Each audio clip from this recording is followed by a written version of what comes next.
تبارک الذی نزل الفرقان علی عبدہ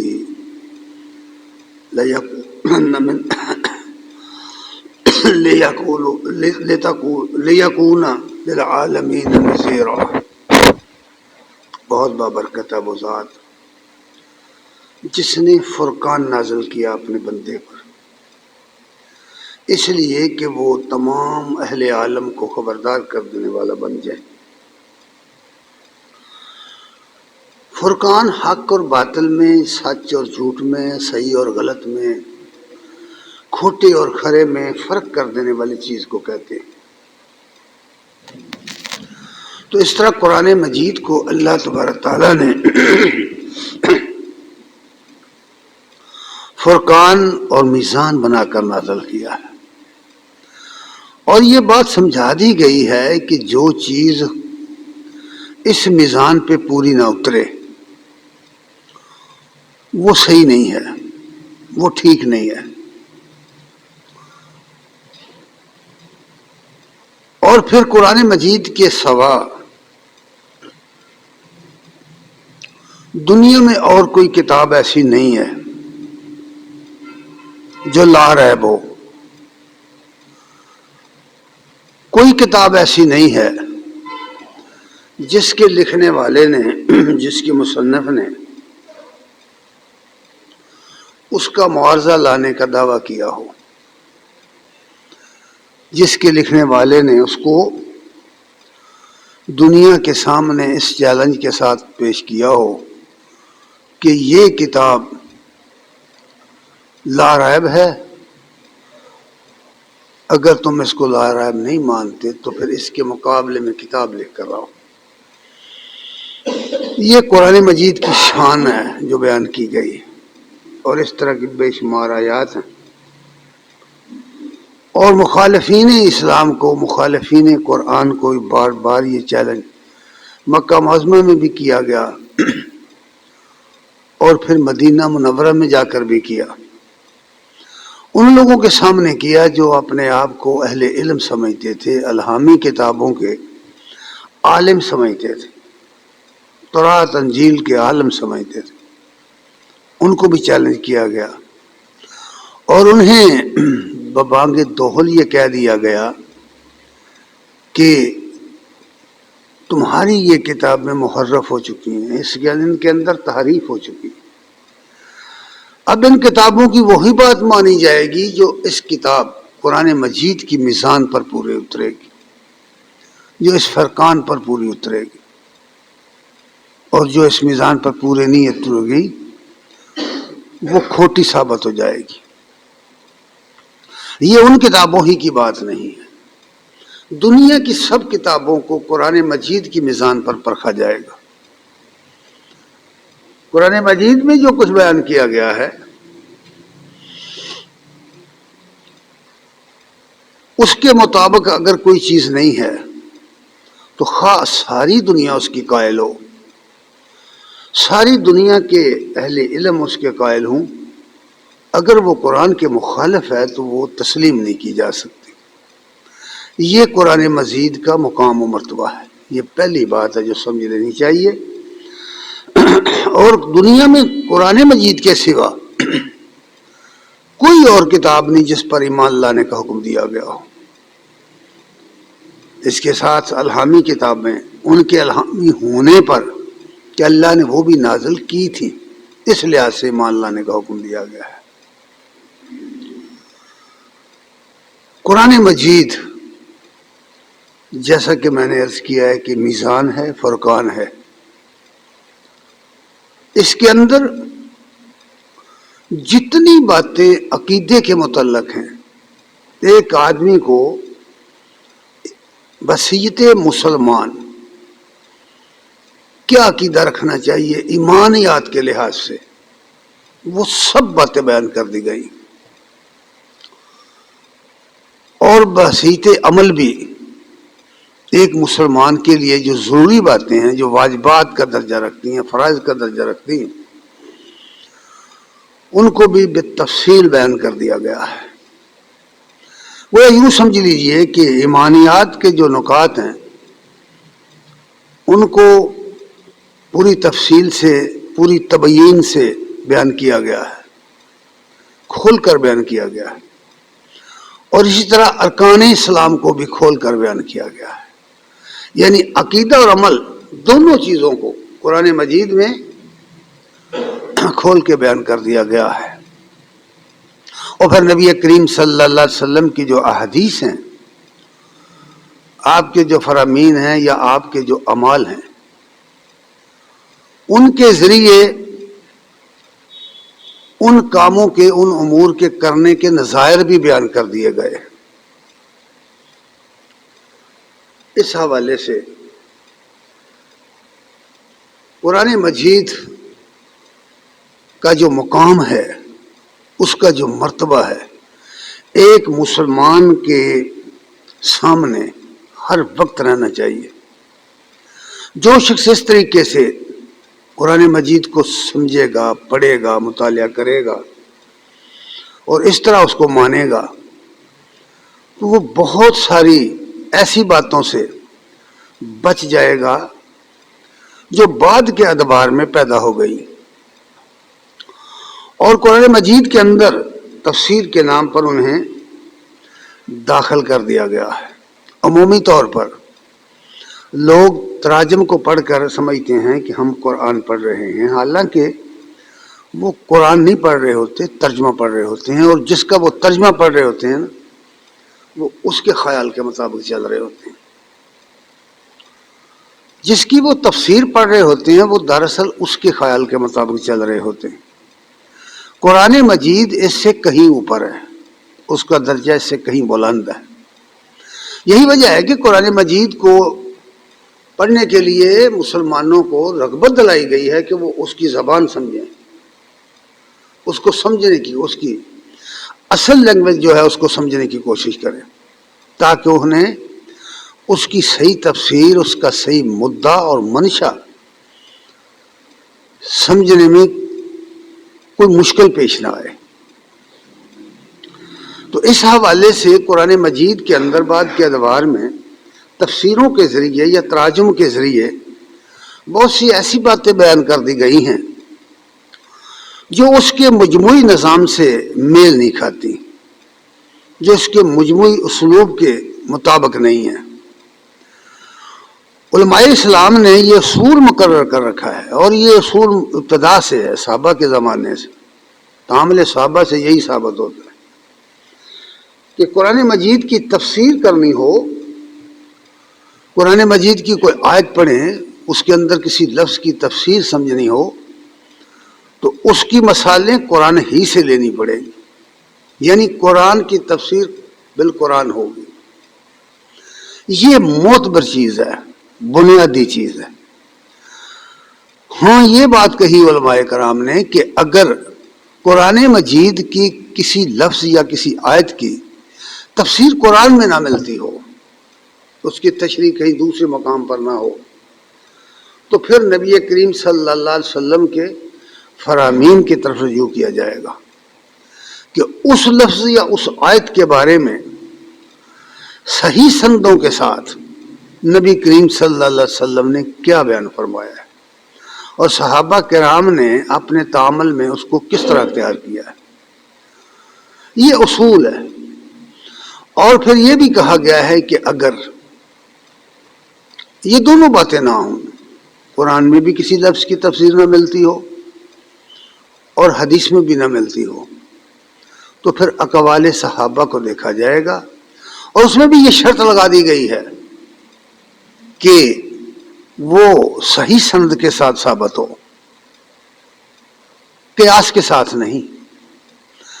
کسی بھی صحابی کا قول کسی قرآن کی آیت کے بارے میں یا کسی لفظ کے بارے میں، اس کی تشریح کے بارے میں، اس کے معانی کے بارے میں جو کچھ سامنے آئے وہ سندن صحیح ہو، صحیح کا جو معیار محدثین نے قائم کیا ہے اس معیار پر وہ چیز پوری اترتی ہو۔ یہ اصول روایت کے مطابق ہے۔ اور پھر اس کے ساتھ ہی فقہاء کا یہ اصول بھی ہے کہ وہ اصول درایت کے مطابق ہو، یعنی وہ خلاف عقل چیز نہ ہو، وہ قانون کے خلاف نہ ہو، واقعہ کے خلاف نہ ہو، کوئی چیز قرآن کے مجموعی نظام کے خلاف نہ ہو، اس کو درایتاً کہتے ہیں۔ روایتاً اور درایتاً ہو، اگر قول ثابت ہو اور روایت ثابت ہو تو اس کو تسلیم کرنا ہوگا۔ اور اس کے بعد اگر تبع تابعین یا تبع تابعین کا اگر قول ہوں تو پھر اہل علم کہتے ہیں کہ وہ کسی دوسرے مسلمان پر ان کا ماننا واجب نہیں ہے۔ جس طرح وہ امتی ہیں، اگرچہ وہ بہت زمانہ قریب کا ہے، ان کا نبوت کے قریب زمانے میں ہے، لیکن کوئی تابعی کسی دوسرے تابعی کے قول کا پابند نہیں ہے۔ یہ اصول ہیں جو بیان کیے گئے کتابوں میں۔ لیکن ہمارے ہاں دیکھا یہ گیا ہے کہ تفسیروں کے اندر عمومی طور پر اس بنیادی اصول کو نظر انداز کر دیا گیا ہے۔ مانا تو گیا ہے، سب ہی مانتے ہیں کہ یہی اصول ہے کہ قرآن کی تفسیر قرآن سے کرو، قرآنی الفاظ کی مثالیں قرآن سے دو، قرآن سے ڈھونڈو۔ لیکن اس اصول کو ماننے کے باوجود عملاً اختیار نہیں کیا گیا، اکثر نہیں کیا گیا۔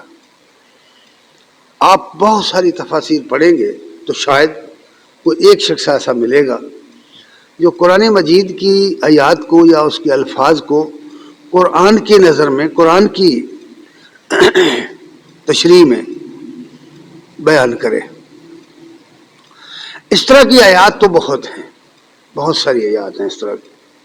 قرآن مجید کے بہت سارے مقامات ہیں ایسے، لیکن مجھے جس بات پر آج گفتگو کرنی ہے وہ صرف ایک آیت ہے، اور اس آیت کی مثالیں میں نے دینی ہیں آپ کو قرآن مجید میں سے۔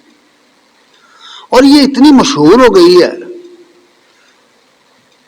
ہمارے ان لوگوں نے جن کو اہل علم سمجھا جاتا ہے، وہ خود بھی اپنے آپ کو بڑے عالم سمجھتے ہیں، بڑے بڑے مفسر ہیں، مورخ ہیں، محدث ہیں، علماء کرام ہیں، بڑے بڑے خطباء ہیں، ادیب ہیں، سکالر ہیں۔ وہ سب کے سب اس اصول کو نظر انداز کر کے اس آیت کا ترجمہ کرتے ہیں اور اس کی تفسیر کرتے ہیں۔ اس لیے اسی کو آج میں نے موضوع سخن بنایا ہے۔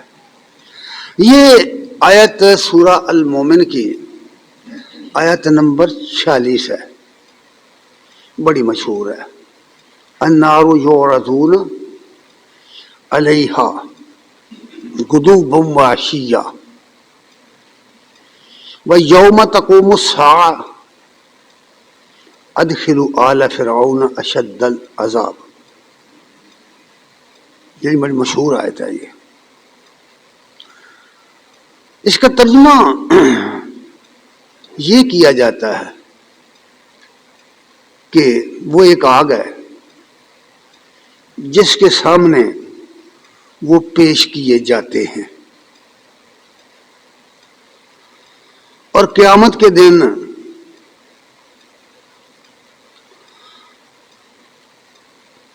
کہا جائے گا، یعنی فرشتوں سے کہا جائے گا کہ فرعونیوں کو شدید ترین عذاب میں داخل کر دو۔ یہی ترجمہ آپ دیکھیں گے ہر جگہ، پیش کیے جاتے ہیں، پیش کیے جاتے ہیں۔ یہ اردو زبان کا یہ لفظ جو فقرہ ہے، پیش کیے جاتے ہیں یا پیش کیا جاتا ہے، اس طرح کا جو جملہ ہے، اس کا بھی ایک معنی ہے۔ مثال کے طور پر مثال سے سمجھو کہ جیل سے لا کر قیدی کو عدالت میں پیش کیا جاتا ہے۔ کیا مطلب ہے؟ اگر عدالت میں پیش کیے جانے والا جیل میں فوت ہو گیا ہو، مر جائے، تو کیا پھر بھی اس کو عدالت میں مقدمے کی ہیرنگ کے لیے پیش کیا جائے گا؟ پھر بھی اس کو سزا سنانے کے لیے پیش کیا جائے گا؟ کیوں؟ کہ بھائی مر گیا، مردہ ہے، اب اس پر تو کوئی حکم لاگو نہیں ہوتا۔ یعنی اس کا مطلب یہ ہے کہ جاتے ہیں کا مطلب یہ ہے کہ جن کو جو پیش کیے جاتے ہیں وہ زندہ ہے، خود بخود اس جملے کا یہ مفہوم نکلتا ہے. وہ پیش کیے جاتے ہیں، وہ زندہ ہیں، پیش کیے جاتے ہیں، ہمیشہ زندہ ہی پیش کیے جایا کرتے ہیں سزا کے لیے، کیس سننے کے لیے، سزا سنانے کے لیے. دوسرا اس کے اندر خود بخود یہ مفہوم بھی داخل ہے، شامل ہے اس کے جملے میں کہ وہ کہیں سے لا کر کہیں پیش کیے جاتے ہیں، کہیں سے لا کر کہیں پیش کیے جاتے ہیں. کہاں سے لائے جاتے ہیں اور کہاں پیش کیے جاتے ہیں اس کی کوئی تشریح نہیں کر سکتا، اس کا کوئی وجود نہیں ہے. ابن کثیر میں ایک قول لکھا ہوا ہے، ایک جگہ لکھا ہے کہ فرعونیوں کی روحیں کالے رنگ کے پرندوں میں داخل کر دی گئی ہیں اور پھر وہ ان کالے رنگ کے پرندوں کو جہنم کے سامنے پیش کیا جاتا ہے. ظاہر ہے کہ اس طرح کے اقوال جو ہیں اور بھی بہت ہیں، ان اقوال کا کوئی سر پاؤں نہیں ہے. سننے والے یا پڑھنے والے یہ سمجھتے ہیں کہ بھئی بڑے بڑے اہل علم نے یہ ترجمہ کیا کہ پیش کیے جاتے ہیں تو پھر ٹھیک ہی ہے نا، غلط تو نہیں ہو سکتا نا. اتنے بڑے بڑے عالم، بڑے بڑے مفسر، بڑے بڑے مترجم، بڑے بڑے سکالر جب اس کا ترجمہ یہ کرتے ہیں کہ وہ پیش کیے جاتے ہیں زمانہ حال سے، تو پھر غلط تو نہیں کرتے ہوں گے نا. پڑھنے والا یہی سمجھتا ہے، ایسے یقین کے ساتھ وہ تفسیریں پڑھتا ہے، ترجمے پڑھتا ہے. لیکن میں آپ کو عرض کر دوں کہ یہ لفظ یورزون جو ہے اس کو جمع مذکر مضارع مجہول کا صیغہ کہتے ہیں گرامر میں. عربی زبان میں حال اور استقبال یعنی زمانہ حال اور زمانہ مستقبل ایک ہی لفظ کے اندر ہوتے ہیں، ایک ہی لفظ کے اندر.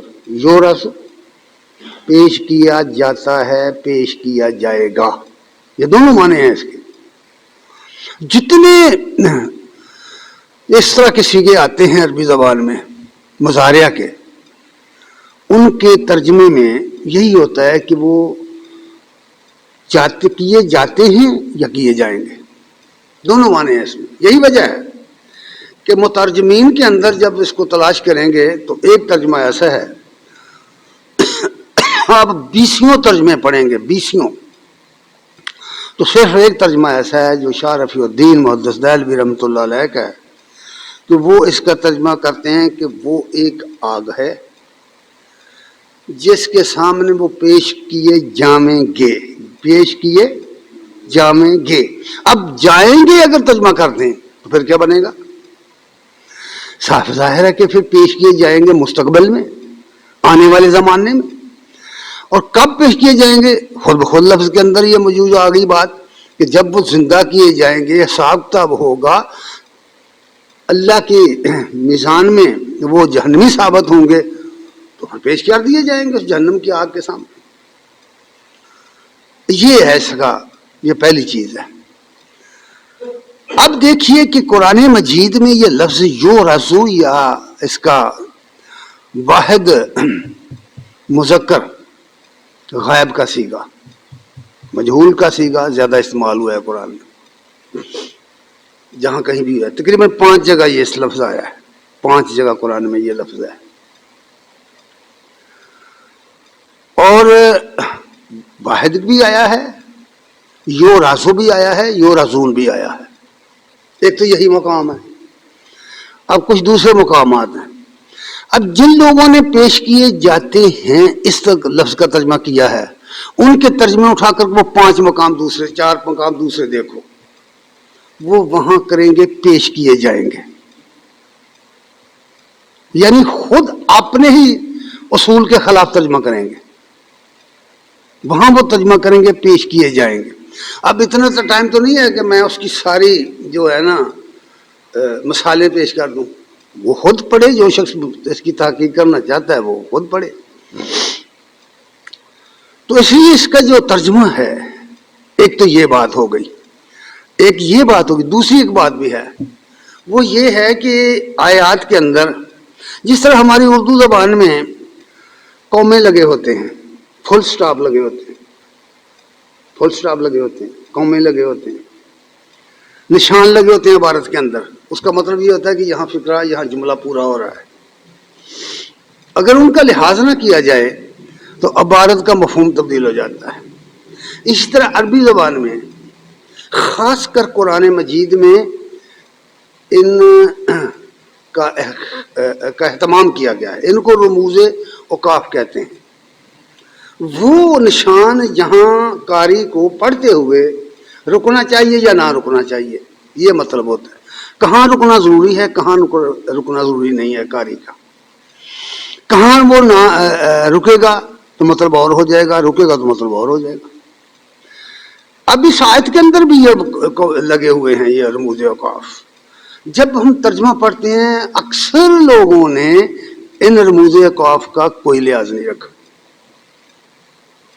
کوئی لحاظ نہیں رکھا۔ یہ علم کی بات ہے ویسے، لیکن کوئی بات ایسی ہے ہی نہیں جو ہر آدمی سمجھ نہ سکے۔ بھی یہ بھی میں آپ کو بتا دوں، یہ نہیں ہو سکتا۔ بعض اوقات لوگ سمجھیں کہ فلاں آدمی نے پڑھا، اس کے کیا، اگر اس کی عقل رسا ہے، عقل مند آدمی ہے، سمجھدار ہے، تو وہ سمجھ جائے گا۔ اس کے لیول پر اگر اتر کر بات کریں گے تو سمجھ جائے گا۔ اس آیت کے اندر پہلا وقف غدو واشیا کے آگے ہے جیم کا وقف، جیم لگا ہوا ہے، چھوٹا سا جیم لگا ہے، اس کو وقف لازمی کہتے ہیں۔ یہاں رکنا چاہیے۔ اور اس سے آگے بڑھیے، وَيَوْمَ تَقُومُ السَّاعَةُ، ساعتہ کے آگے وقف کف لگا ہوا ہے، کاف فے کے ساتھ کف لگا ہوا ہے۔ کف کے معنی ہوتے ہیں ٹھہر جاؤ، کف کا مطلب ہوتا ہے ٹھہر جاؤ، یہ رکو، یہاں رکو۔ اگر نہیں رکو گے تو مطلب بدل جائے گا، جملہ آگے پیچھے ہو جائے گا۔ اب اس لحاظ سے اگر دیکھا جائے تو ذرا غور کیجیے۔ النار یعرضون علیہا غدوا وعشیا، یہاں رک جاؤ، رک کر اس کا ترجمہ کرو۔ تو وہ ایک آگ ہے جس کے سامنے وہ کون؟ اللہ کے منکر، اس کی توحید کے منکر، انبیاء کے منکر، کتاب الہی کے منکر، ایمانیات کے منکر، دوسرے لفظوں میں کافر یا مشرک یا منافق، جتنی کیٹیگریاں ہیں ان کی، وہ ایک آگ ہے۔ یعنی آگ کا لفظ جب بھی قرآن مجید میں ال داخل کر کے معرفہ بنا کر لایا گیا ہے تو اس سے مراد جہنم کی آگ ہے۔ اسی سورہ مومن میں 6 مرتبہ لفظ النار آیا ہے، اور ہر جگہ ہر آیت میں جہنم کی آگ کے لیے آیا ہے، دوزخ کی آگ کے لیے یہ لفظ آیا ہے۔ یعنی وہ آگ ہے، ایسی آگ، جہنم کی آگ، جس کے سامنے وہ پیش کیے جائیں گے صبح و شام۔ یہ صبح و شام کا جو لفظ ہے اس نے مغالطہ ڈال دیا لوگوں کو۔ یہ آگے چل کر کے میں عرض کروں گا کہ اس کا مطلب کیا ہے۔ آگے فرمایا یوم و یوم تقوم الساعہ۔ یہ واو جو ہے یہ عربی زبان میں کئی معنوں میں استعمال ہوتا ہے۔ یہ واو عاطفہ بھی ہوتا ہے، یہ واو قسمیہ بھی ہوتا ہے، یہ واو معنکہ بھی ہوتا ہے، اس کی کئی قسمیں ہیں، اور یہ واو تفسیر کا بھی ہوتا ہے۔ ہمارے ہاں عموماً دیکھا گیا ہے کہ جہاں جہاں بھی واو آیا ہے عربی زبان میں تو اس کا ترجمہ کرتے وقت لفظ اور لکھ دیا جاتا ہے، اور۔ اچھا، اردو زبان میں اور کے بھی کئی معنی ہیں، یہ بھی آپ کو بتا دوں۔ اور لفظ جو ہے، یہ لفظ اور جو بولتے ہیں نا، اس کے بھی کئی معنی ہیں۔ کبھی ہم دوسری چیز کے لیے اور کا لفظ بولتے ہیں، اور کبھی ہم فوراً کے لیے اور کا لفظ بولتے ہیں، اس کے بھی کئی معنی ہیں۔ تو ہمارے مترجمین عمومی طور پر واو کا ترجمہ اور کر دیتے، حالانکہ اس مقام پر اس کا ترجمہ تفسیری ہے۔ اس کا معنی ہے یعنی کا ترجمہ جب کیا تو پچھلے جملے کا اس نے کو واضح کر دیا۔ النار یعرضون علیہا غدوا وعشیا، وہ ایک آگ ہے جس کے سامنے وہ پیش کیے جائیں گے۔ کب کیے جائیں گے؟ واو نے بتا دیا کہ یعنی قیامت کے دن، جس دن قیامت قائم ہوگی، یعنی جس دن قیامت قائم ہوگی اس دن پیش کیے جائیں گے۔ اور پھر حکم ہوگا فرشتوں کو کہ ان کو فرعون کو سخت ترین عذاب میں داخل کر دیں. یہ سخت ترین عذاب کیا ہے؟ ایک آدمی آگ کے سامنے کھڑا ہے اور ایک آگ کے اندر ہے. فرمائیے ان دونوں میں فرق ہے یا نہیں؟ ایک دیکھ رہا ہے آگ کو، آگ کے سامنے کھڑا ہے، ایک اندر. ان کا درمیان فرق ہے یا نہیں؟ ہر دنیا کا آدمی، عقل مند آدمی جانتا ہے کہ بہت بڑا فرق ہے کہ دیکھنا آگ کے الاؤ کو دیکھنا، آگ کے الاؤ کو دیکھنا اور یہ سمجھنا کہ اس کے اندر مجھے ڈال دیا جائے گا، یہ بھی ذہنی طور پر عذاب ہے لیکن جسمانی طور پر نہیں ہے. اور داخل کر دینا یہ جسمانی طور پر عذاب ہے. جب اس دیکھنے والے کو یہاں سے اٹھا کر داخل کر دیا جائے گا تو اشد العذاب میں چلا جائے گا. اس سے پہلے دیکھ رہا تھا تو یہ اشد العذاب میں نہیں تھا، ہلکا عذاب تھا، صرف اس کے دماغ پر اس کا اثر ہو رہا تھا، اس کی نفس پر، نفسیاتی طور پر اس کا اثر ہو رہا تھا. اس باریکی کو سمجھو، پھر سے پتہ چلے گا کہ اس کا کیا معنی ہے، کیا مطلب ہے. یعنی قیامت کے دن وہ داخل کیے جائیں گے. کون؟ ادخلوا آل فرعون اشد العذاب. حکم ہوگا فرشتوں کو کہ ان کو، فرعونیوں کو سخت ترین عذاب میں داخل کر دو. پچھلے خطبے میں بتا چکا ہوں کہ فرعونیوں کا قول نقل ہوا ہے اسی سورہ مومن کے اندر کہ قیامت کے دن وہ کہیں گے، ان کا موسیٰ علیہ السلام کے ساتھ اختلاف یہ تھا، موسیٰ علیہ السلام کہتے تھے کہ قیامت آئے گی تب وہاں حساب کتاب ہوگا، اور فرعونیوں کا عقیدہ یہ ہے جو کتابوں میں لکھا ہوا ہے کہ وہ عذاب حساب کتاب کو مانتے ہیں، جزا سزا کو بھی مانتے ہیں، لیکن روحانی طور پر مانتے ہیں. کسی قیامت کے وہ قائل نہیں ہیں، کسی جہنم کے جنت کے وہ قائل نہیں ہیں. وہ کہتے ہیں کہ جب بندہ مرتا ہے تو اس کی روح زندہ ہوتی ہے، وہ دیوتا کے سامنے پیش ہوتی ہے اور دیوتا اس کو سزا سنا دیتا ہے یا اس کو ثواب سنا دیتا ہے، تو وہ اس کی جزا ملتی ہے اس کو. اب قرآن مجید میں اسی سورہ کے اندر ان کا یہ قول نقل کیا گیا کہ وہ کہیں گے اے ہمارے رب، تو نے ہمیں 2 مرتبہ زندگی دی، 2 مرتبہ تو نے ہمیں موت دی، کیا اس جہنم سے نکلنے کا کوئی راستہ ہے؟ یہ میں پچھلے خود میں بیان کر چکا ہوں. یعنی واقعاتی طور پر قرآن نے یہ بیان کر دیا کہ جو اس کے منکر تھے قیامت کے دن کے، جب قیامت کا دن آئے گا وہ تسلیم کریں گے کہ اصل میں 2 ہی زندگیاں اور 2 ہی موتیں تھیں. یہی بات یہاں بیان کی گئی. اب اس کی مثالیں عرض کریں گا. سورہ ہود کے اندر یہ لفظ آیا ہے، وَمَنْ أَظْلَمُ، سورہ ہود آیت نمبر 18، وَمَنْ أَظْلَمُ مِمَّنِ افْتَرَىٰ عَلَى اللَّهِ كَذِبًا. اس شخص سے بڑھ کر ظالم کون ہے جو اللہ تعالیٰ کے ذمہ جھوٹ لگائے، جھوٹ باندھے. جو بات اللہ نے نہیں فرمائی وہ کہے اللہ نے فرمائی. بہت بڑی اہم بات ہے یہ. یعنی ہر آدمی مسلمان کے لیے یہ لازم ہے کہ وہ ہوش سے رہے، یوں نہ کہتا پھرے کہ اللہ نے یوں کہا ہے، اللہ نے یوں. اللہ نے جو کچھ کہنا تھا وہ قرآن میں کہا ہوا ہے، یاد رکھیے. اس لیے فرمایا کہ اس شخص سے بڑھ کر ظالم کون ہے جو اللہ تعالیٰ پر جھوٹ افترا کرے، جھوٹ باندھے. آگے فرمایا کہ یہ لوگ جو اللہ پر جھوٹ باندھتے ہیں، جو اللہ نے نہیں فرمایا یہ وہ لوگوں کو سکھاتے ہیں. اولئک یعرضون علی ربہم، یعرضون یہ بھی ہے نا، النار یعرضون، یہاں سورہ ہود میں فرمایا اولئک یعرضون علی ربہم. یہ وہ لوگ ہیں جو اپنے رب کے سامنے پیش کیے جائیں گے. جائیں اٹھائے ترجمے سب پیش کیے جائیں گے، کریں گے ترجمے. وَيَقُولُ الْأَشْهَادُ، اور گواہ کہیں، گواہی دینے والے آ جائیں گے، قیامت سے دن آئیں گے گواہی دینے والے. وہاں فرشتے بھی ہوں گے جنہوں نے اعمال لکھے ہوں گے، جنہوں نے یہ فلم تیار کی ہوگی زندگی کی، اور انسان بھی ہوں گے، انبیاء بھی ہوں گے، جو اس دن اللہ کے حضور کھڑے ہو کر بتائیں گے کہ ہم نے تو ان کو اصل دین بتا دیا تھا، رب کی توحید بیان کر دی تھی، عقائد اسلامی جو تھے وہ ہم نے بتا دیے تھے. اس لیے فرمایا وَيَقُولُ الْأَشْهَادُ هَؤُلَاءِ الَّذِينَ كَذَبُوا عَلَىٰ رَبِّهِمْ. گواہی دینے والے اس دن گواہی دیں گے کہ یہ وہ لوگ ہیں جو اللہ کے ذمہ جھوٹی باتیں لگاتے تھے، جو باتیں اللہ نے نہیں کہی تھی وہ اللہ کے ذمہ لگا کر بیان کرتے. غور کرو کتنی سخت بات ہے یہ، کتنی بڑی سزا ہے یہ. ہؤلاء الذین کذبوا علی ربہم، پھر فرمایا الا لعنۃ اللہ علی الظالمین، خبردار لوگوں، ظالموں پر اللہ کی لعنت ہے. اور وہ لوگ ظالم ہیں جو شرک کرنے والے ہیں.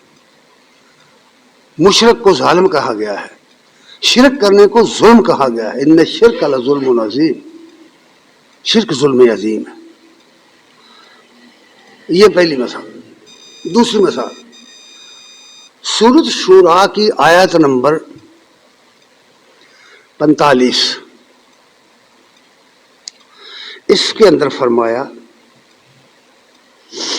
وَتَرَاهُمْ يُعْرَضُونَ عَلَيْهَا وَتَرَاهُمْ يُعْرَضُونَ عَلَيْهَا خَاشِعِينَ مِنَ الذُّلِّ يَنظُرُونَ مِنْ طَرْفٍ خَفِيٍّ. تم ان کو دیکھو گے کہ یہ اس کے سامنے پیش کیے جائیں گے. کس کے سامنے؟ جہنم کی آگ کے سامنے. اور حالت ان کی یہ ہوگی کہ خاشعین من الذل، انتہائی ذلت کی حالت میں، انتہائی ذلت کی حالت میں سہمے ہوئے، ینظرون من طرف خفی، ٹیڑھی آنکھوں سے اس جہنم کی آگ کو دیکھیں گے، سامنے سے دیکھنے کی جرت بھی ان کے اندر نہیں ہوگی. ٹیڑھی آنکھ کر کے. کئی مرتبہ آپ دیکھیں گے لوگوں کو کہ کئی مرتبہ اس طرح کی چیزیں انسان دیکھتا ہے کہ وہ سیدھا معلوم ہوتا ہے کہ سیدھا دیکھ رہا ہے، حالانکہ وہ آنکھیں ٹیڑھی کر کے دوسری طرف دیکھ رہا ہوتا ہے. اس کو من طرف خفی کہا ہے کہ وہ جہنم کی اس آگ کو جس کے سامنے وہ پیش کیے جائیں گے ٹیڑھی آنکھ سے دیکھتے ہوں گے. اور قال الذین آمنوا، اس وقت مومن کہیں گے، وہ لوگ جو ایمان لائے وہ کہیں گے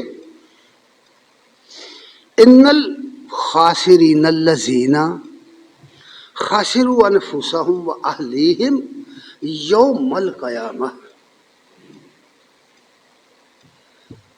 مومن کہیں گے کہ بے شک یہ وہ لوگ ہیں جنہوں نے اپنے آپ کو بھی اور اپنے لوگوں کو بھی، اپنے سنگیوں کو، ساتھیوں کو، گھر والوں کو، اہل و عیال کو، جو بھی لوگ ان کے دائرہ رفاقت میں تھے، دائرہ کفالت میں تھے، سب کے سب کو انہوں نے خسارے میں ڈال دیا.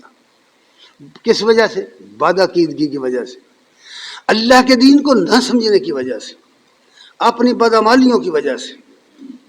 پھر فرمایا الا ان الظالمین فی عذاب مقیم، خبردار بے شک ظالم لوگ ایسے عذاب میں ڈال دیے جائیں گے جو ٹک کر رہ جائے گا، ختم نہیں ہوگا، ہٹے گا نہیں. تیسری مثال سورہ احقاف، سورہ احقاف کی آیت نمبر 20 فرمایا وَيَوْمَ يُعْرَضُ الَّذِينَ كَفَرُوا عَلَى النَّارِ، بالکل کلیئر کر کے بتائی تھا. جس دن وہ لوگ جو کافر ہیں آگ کے سامنے پیش کیے جائیں گے، آگ کے سامنے پیش کر کے انہیں خطاب کیا جائے گا. فرمایا اللہ تعالیٰ نے کہ اذھبتم طیباتکم فی حیاتکم الدنیا واستمتعتم بہا، کہ بھئی یہ ہے تمہارا ٹھکانہ، یعنی تمہارا ٹھکانہ اب یہ آگ ہے، جہنم ہے. اذھبتم طیباتکم فی حیاتکم الدنیا، دنیا کی زندگی میں تم اپنے سارے مزے سمیٹ چکے ہو. واستمتعتم، اور تم فائدے اٹھا چکے. اپنی زندگی میں، دنیا کی زندگی میں تم انکار کر کے اللہ رسول کا، اللہ کی کتاب کا اپنے حصے کے فائدے اٹھا چکے تھے. یہ فائدے اٹھانے کے بعد اب کیا ہوگا؟ فرمایا فالیوم، پس آج کے دن، بالکل قرآن نے وضاحت کر پس آج کے دن یعنی قیامت کے دن تجزون عذاب الہون بما کنتم تستکبرون فی الارض بغیر الحق وبما کنتم تفسقون. غور سے یہ الفاظ سنو. کوئی جنت میں جائے گا تو اعمال کے بجائے بدلے جائے گا، جو جہنم میں جائے گا اعمال کے بدلے جائے گا. قرآن یہ کہتا ہے. ہم نے ایک جھوٹی تسلی بنا رکھی ہے کہ اللہ کی رحمت بڑی وسیع ہے، وہ ہم کے قیامت کے دن بھی ہمیں رحمت سے بھیج دے گا، اور اس طرح کی روایتیں بنا رکھی. قرآن تو کہہ رہا ہے کہ پس آج کے دن تم کو بدلہ دیا جائے گا ذلت کے عذاب کا. کیوں؟ کس وجہ سے؟ بما کنتم تستکبرون فی الارض بغیر الحق. تم زمین میں ناحق تکبر کیا کرتے تھے، بڑے بن بیٹھے تھے. بڑے کئی طرح سے لوگ بنتے ہیں. کوئی علم کی وجہ سے بڑا بنا پھرتا ہے، کوئی اعلیٰ تعلیم کی وجہ سے بڑا پھرتا ہے، کوئی دولت کی وجہ سے، کوئی زمین کی وجہ سے، کوئی جائیداد کی وجہ سے، کوئی مین پاور کی، بے شمار وجوہات. بڑے بنتے تم، بڑے بن بیٹھے تکبر کرتے تھے. فی الارض بغیر الحق، یہ پہلا سبب ہے تم جہنم میں جانے کا کہ تکبر کرتے تھے تم. دوسرا سبب کیا تھا؟ وَبِمَا كُنْتُمْ تَفْسُقُونَ، کہ تم اللہ اور اس کے رسول کے نافرمان تھے. فاسق کس کو کہتے ہیں؟ عربی زبان میں فاسق کا معنی یہ ہوتا ہے کہ ماننے کو تو آدمی سب کچھ مانتا ہو، اللہ کو بھی مانے، ایمانیات کو مانے، رسول کو مانے، کتابوں کو مانے، قیامت کو مانے، فرشتوں کو، سب کچھ کو مانے. جو ماننا چاہیے وہ مانے، لیکن جو کرنا چاہیے وہ نہ کرے. بے عمل اس کو کہتے ہیں. ایک ہوتا ہے بد عمل، ایک ہوتا ہے بے عمل. یاد رکھنا یہ بات بڑی اہم ہے. ایک ہوتا ہے بد عمل، چوری کرتا ہے، ڈاکہ ڈالتا، فلاں کرتا، یہ بد عمل ہے. ایک کچھ بھی نہیں کرتا بھائی، نہ چوری کرتا ہے، نہ کسی کو گالی دیتا ہے. لوگ کہتے ہیں بڑا شریف آدمی ہے، بڑا بھلا آدمی ہے، لیکن بے عمل ہے. یعنی وہ جو فرائض ہیں اللہ رسول کی طرف سے اس پر لاگو کیے گئے وہ نہیں کرتا، اس کو کہتے ہیں بے عمل. انجام کے لحاظ سے بد عمل اور بے عمل میں کوئی فرق نہیں ہے. یہاں دونوں باتیں کہانی گئی. بد عملی یہ تھی کہ تکبر کرتے تھے، اور بے عملی یہ تھی کہ فسق کرتے تھے. دونوں جہنم میں گئے. قرآن کی اس آیت میں بڑی اہم باتیں بتا دی گئی. یہ آیت. اچھا، اس کے بعد پانچویں مثال دیکھو. اسی سورہ احقاف کی آیت نمبر 34 میں آیا ہے وَيَوْمَ يُعْرَضُ الَّذِينَ كَفَرُوا عَلَى النَّارِ. یورزون ٹک گیا دماغوں میں، بیٹھا ہے یا نہیں بیٹھا؟ یورزون، جس دن پیش کیے جائیں گے وہ لوگ جو منکر حق تھے آگ کے سامنے. سورہ کاف کی آیت نمبر 34. وَيَوْمَ يُعْرَضُ الَّذِينَ كَفَرُوا عَلَى النَّارِ، اور جس دن پیش کیے جائیں گے کافر آگ کے سامنے. الیس ھذا بالحق، اس وقت پوچھا جائے گا اللہ کی طرف سے کہ بتاؤ یہ برحق ہے بات کہ نہیں، بتاؤ قیامت آئی ہے کہ نہیں. تم تو قیامت کو مانتے ہی نہیں تھے، یقین ہی نہیں تھا تمہیں. تو سوال آئے گا ان کے سامنے، کھڑے کر دی بڑی دنیا جو منکر تھی، یعنی بے یقینی کی زندگی گزاری جن لوگوں نے، قیامت پر یقین ہی نہیں ہے کہ آئے گی.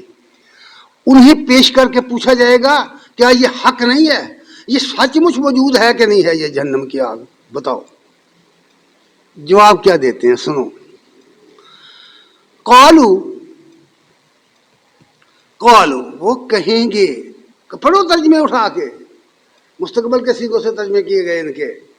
قالو وربنا، ہمارے رب کی قسم ہے. رب اپنے رب کی قسم کر کر کہیں گے اے رب، ہمارے رب کی قسم، ہمارے پالنہار کی قسم، یہ حق ہے، درست ہے. قالوا بلا وربنا، کہیں گے کہ ہاں اے ہمارے رب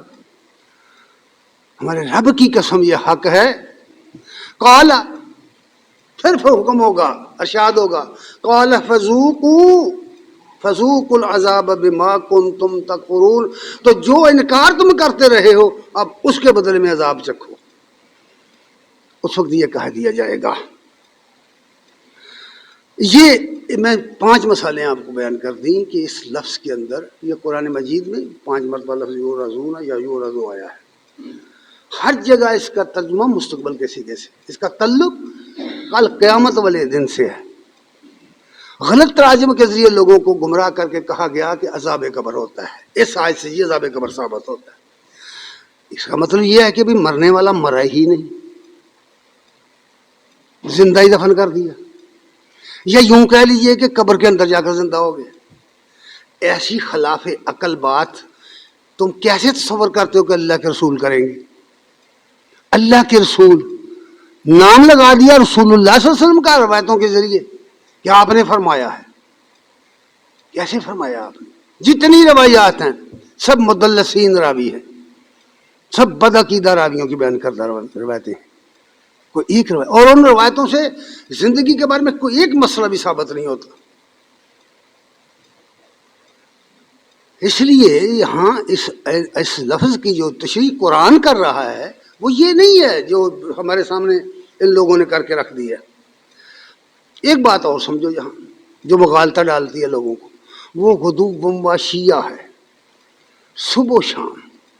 جب صبح و شام جب لفظ بولتے ہیں تو ہمارے سامنے فوراً یہی صبح و شام آ جاتی ہے، اس دنیا کی صبح و شام جو گردش لیل و نہار سے پیدا ہوتی ہے۔ یہ جو زمین کی گردش ہے، یہ دن رات کا جو چلنا آنا جانا ہے، اس کی وجہ سے سورج طلوع ہوتا اور غروب ہوتا نظر آتا ہے، حالانکہ سورج کبھی غروب نہیں ہوتا، یاد رکھنا۔ یہی وجہ ہے آج کی دنیا میں تو یہ مشکل نہیں رہا کہ آپ اس وقت ہمارے ہاں اگر 1 بج گیا ہے یا 1:30 بج گیا ہے تو امریکہ میں رات کا ٹائم ہے، اس وقت رات کا ٹائم ہے، اور برطانیہ کے اندر 5 گھنٹے کا، اور اس طرح دیگر ممالک ہیں۔ مختلف ممالک کے اندر مختلف حالتیں ہیں۔ ہاں یہاں سورج غروب ہو گیا، آگے نہیں ہوا، سعودیہ میں نہیں ہوا، امارات میں نہیں ہوا،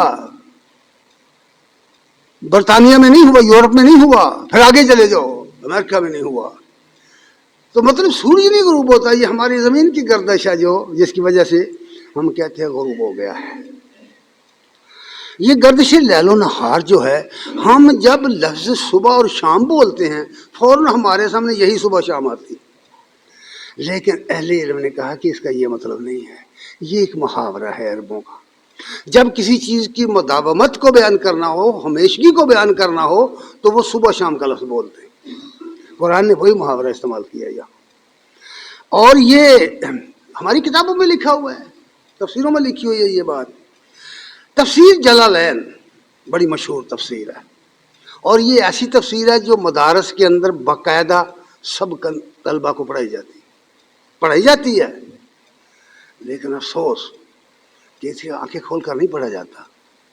اس میں اس کا ترجمہ یوں کیا گیا ہے، عربی ٹو عربی ترجمہ جو ہے، النار یورزون علیہا، یہ جملہ لکھ کے اس آیت کے اوپر وہ اس کی تفسیر یوں ترجمہ یوں کر رہے ہیں، یحرکون بہا غدوا وعشیا، کہ وہ صبح و شام ان پر جلانے کا عمل جاری رہتا ہے، ہمیشہ یہ نہیں جلتے رہیں گے۔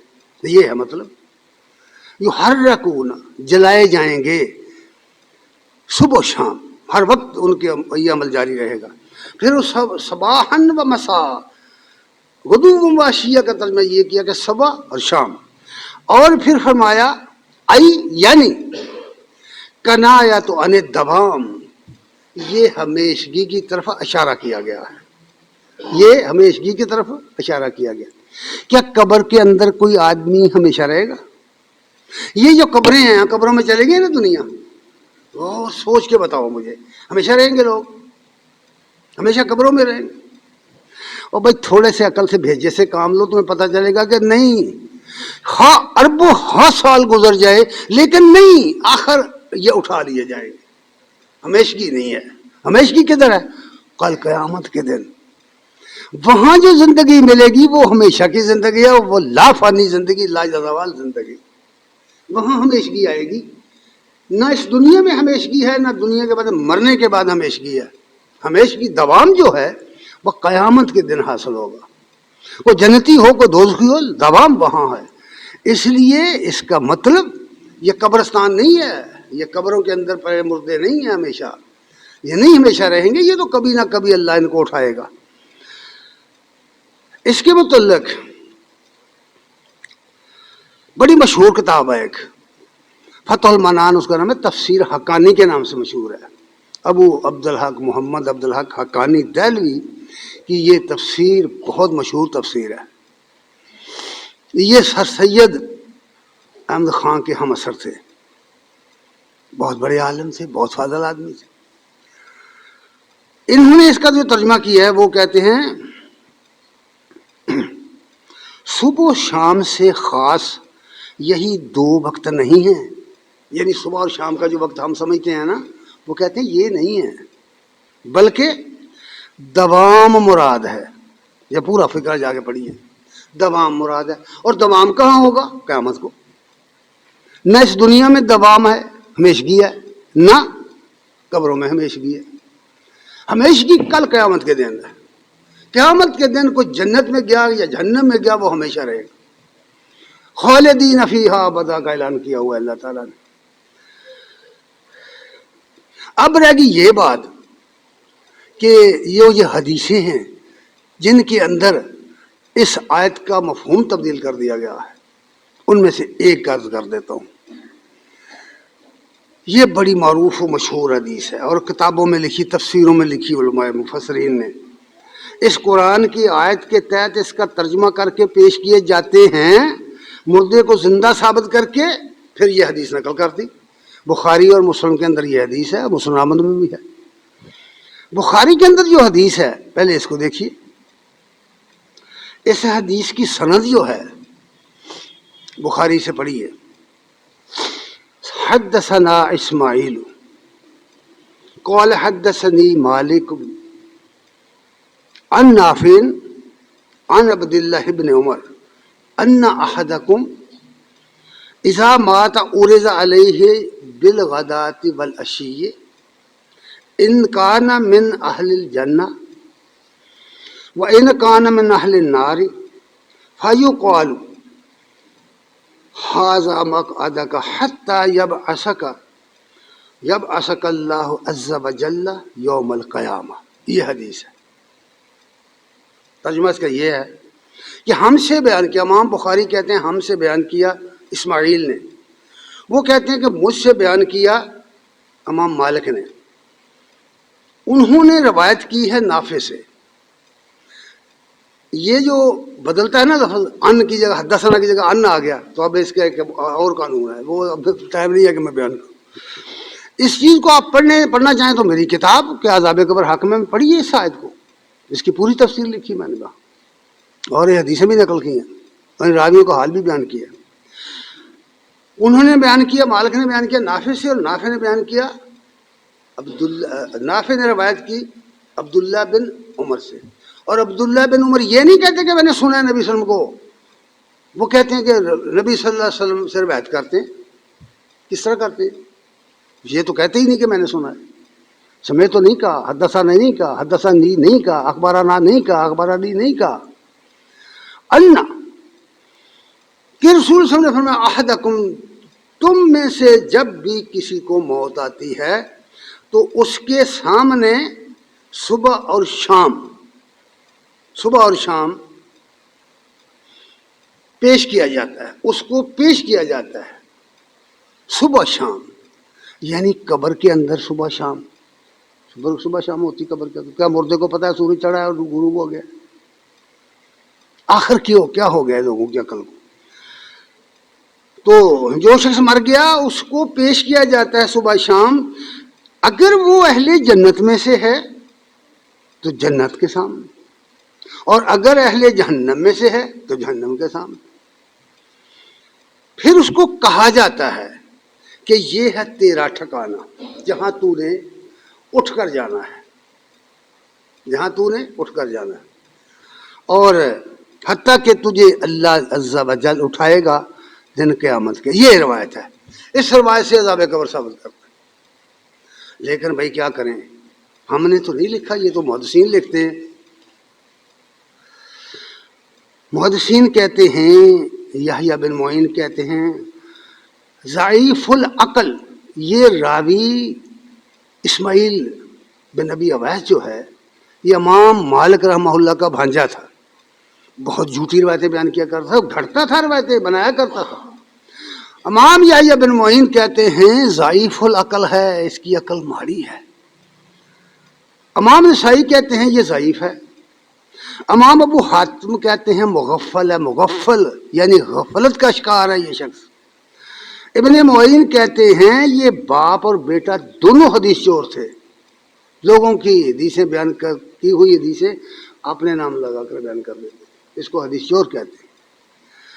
نذر بن سلمہ مروزی کہتے ہیں کذاب ہے، کذاب۔ ایک ہوتا ہے کاذب، جھوٹا، ایک ہوتا ہے کذاب، بہت ہی جھوٹا۔ سلمہ بن شبیب کہتے ہیں واضع الحدیث، یہ حدیثیں گھڑنے والا ہے، حدیثیں گھڑا کرتا تھا، بنوٹی حدیثیں بناتا۔ یہ تہذیب کا اس کا حال تہذیب جلد 1 صفحہ 291 پر پوری تفصیل سے بیان کیا گیا۔ اچھا یہ بھی سنیں، سعید بن قطان کہتے ہیں کہ یہ جھوٹ بولتا ہے، ضعیف العقل ہے۔